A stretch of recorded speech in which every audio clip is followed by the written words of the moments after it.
If the UAE gets involved in attacking the Islamic Republic, I'm thinking a lot more about the political consequences of that. When it comes to military consequences, I don't really know the abilities of the UAE and how significant that's going to be.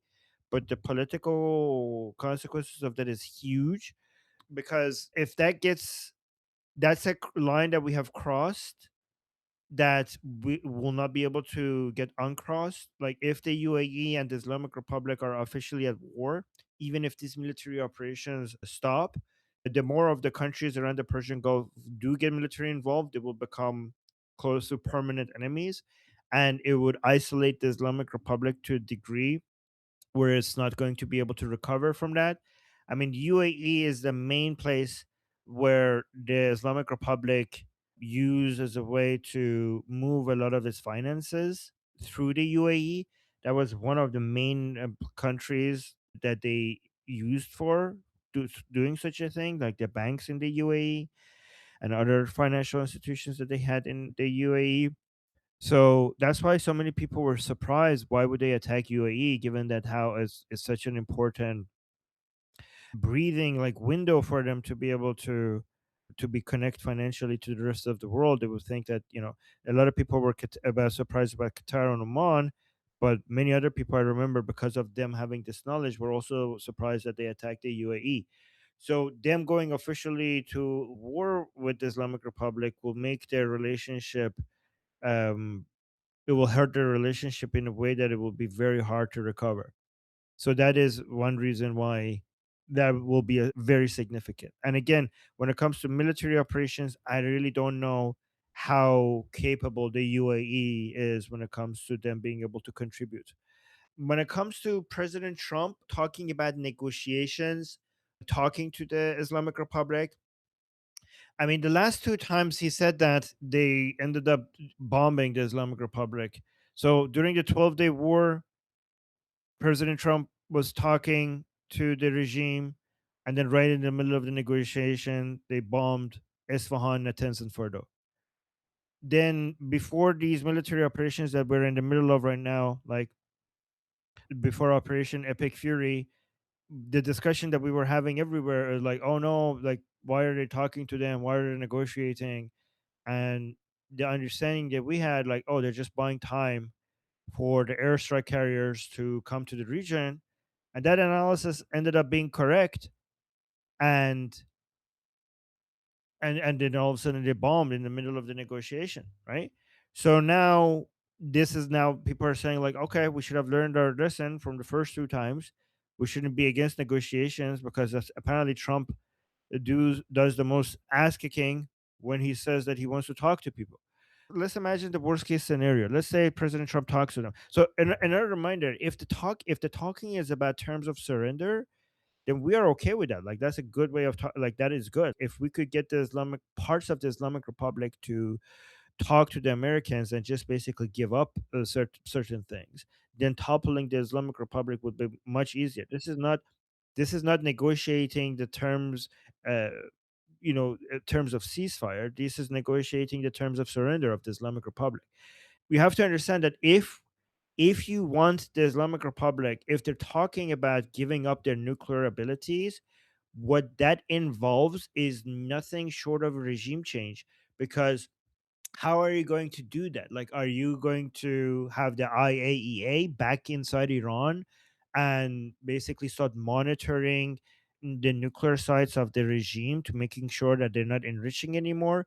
Is the Islamic Republic going to hand over its already existing enriched uranium and bring it out of Iran? I hope people understand. Like, if you understand the Islamic Republic, you would understand that that level of humiliation by the Islamic Republic is basically the end of the Islamic Republic.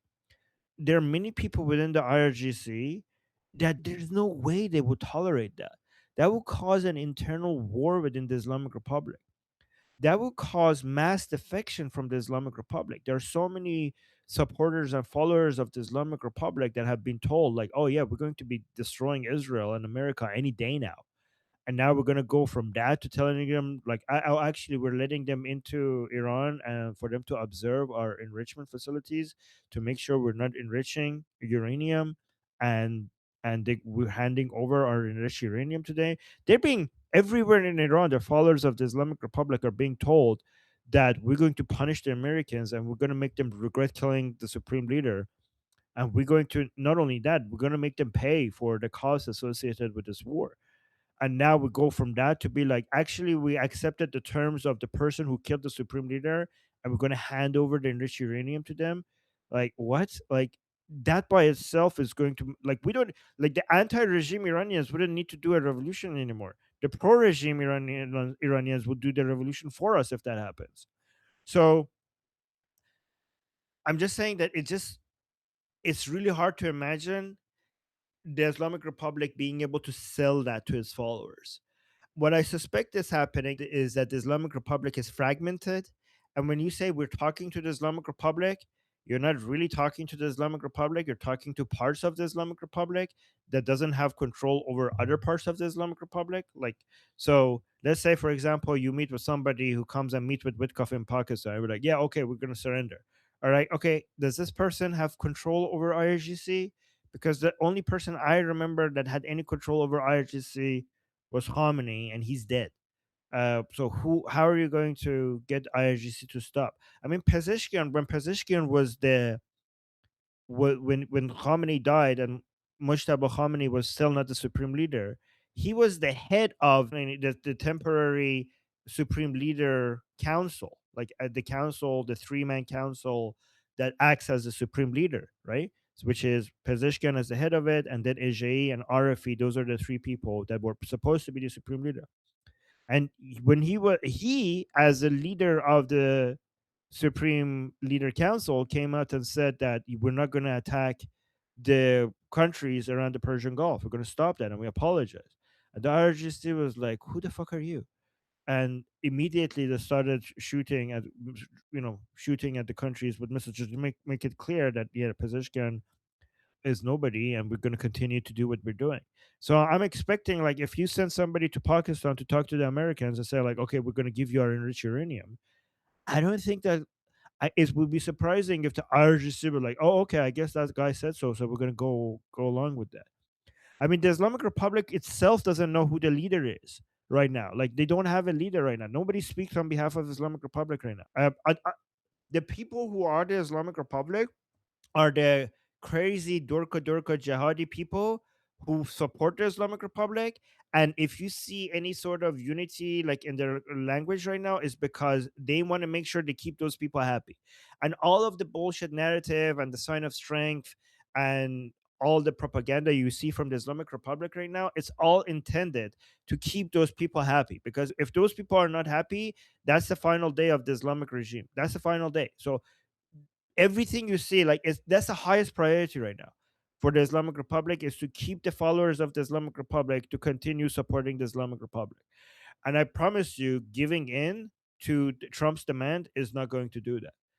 And in fact, that would be good. Like, let them go through that humiliation. By the way, I saw somebody new just joined in. Guys, if you want to speak, you could put a one in the chat, and then you will be added to the list. I saw somebody put a two there who wanted to respond to this. Yeah, Oh, let me actually sure. ask Jeffrey. Jeffrey, what is the consequences of the UAE entering this military operation? And also, do you see other countries around the Persian Gulf entering the military operation as well?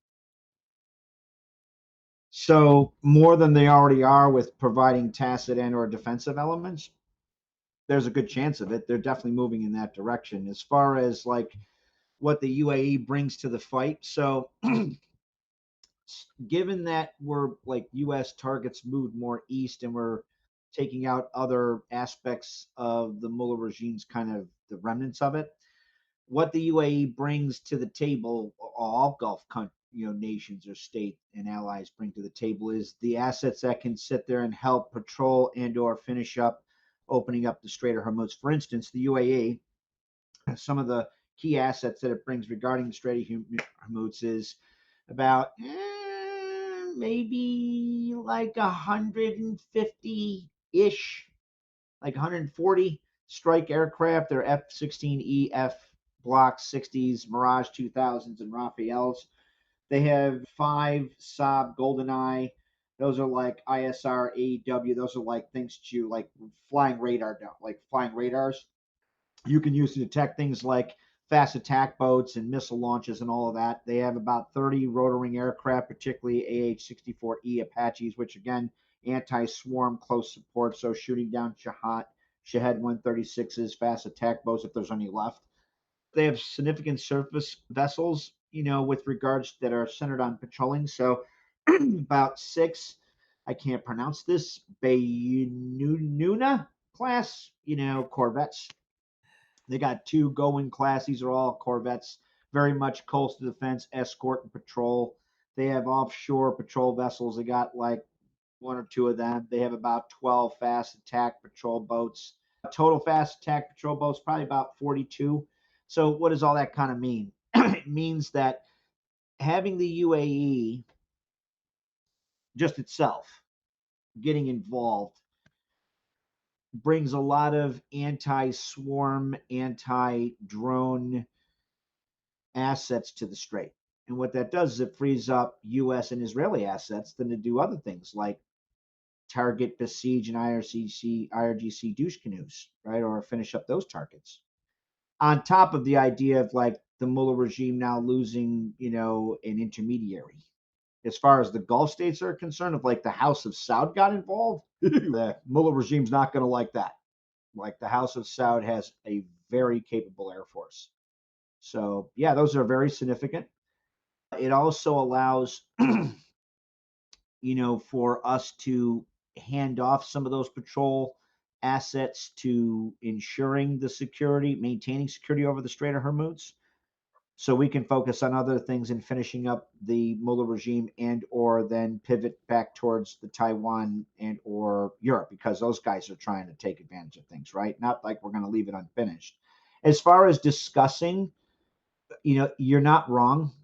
Like the Mullah regime is absolutely like hammered, bro. Like destroyed their friggin' leadership, bunkers, all that stuff. Like I mean, they got their shit kicked in. So it's not a unified block. That's your Breeb's probably right. As far as like having like inevitably the Mullah regime, I can say with the highest degree of human security possessed, there's the highest degree of probability that the Mullah regime's ability to sustain itself after what's occurred is very low. As far as them reconstituting their WD capability, if they give up their WD capability, the point is they'll just get turnkey systems from bad guys. So they still got to go. Like they still got to go. That said, them sustaining themselves, I find that very hard to believe. Very hard to believe. Indeed, I would contend that His Highness Prince Reza Pahlavi and Iranian people are, well, you know that more than I won't say that. You know that part of the three-stage plan better than most people, given your assets on the ground. Hopefully, it helps a little bit. Yeah, it does. Thank you.